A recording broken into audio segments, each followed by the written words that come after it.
పాలు పట్టిన తర్వాత మీ చిన్నారి చేత తప్పక తేన్పించాలి. తేన్పించడం అంటే ఏమిటి? స్తన్యం ఇచ్చిన వెంటనే చిన్నారిని మీ భుజం మీద వేసుకుని సున్నితంగా తట్టాలి.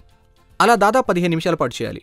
10 నుంచి 15 నిమిషాల పాటు చేయాలని సిఫార్సు చేయబడింది. ఇది ఆ చిన్నారిని తేన్చడానికి దోహదపడుతుంది. అలా ఎందుకు సిఫార్సు చేశారు? చాలామంది తల్లిదండ్రులు, కనీసం వారిలో కొందరు, స్తన్యమిచ్చిన వెంటనే పిల్లల్ని పడుకోబెట్టేస్తూ ఉంటారు. దానివల్ల పాలు బయటకొచ్చేయచ్చు. దానినే రిగర్జిటేషన్ అంటారు. ఇక్కడ మళ్ళీ చాలామంది తల్లిదండ్రులు ఈ రిగర్జిటేషన్ని వాంతిగా భావిస్తుంటారు. నిజానికి పాలు సహజంగా నోటు నుంచి బయటికి రావడాన్ని రిగర్జిటేషన్ అంటారు.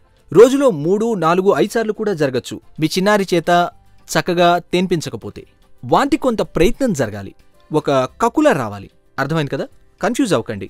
మీరు చక్కగా తేన్పించినంతకాలం మీ చిన్నారి అంత తరచుగా వాంతి చేసుకునే అవకాశం చాలా తక్కువ.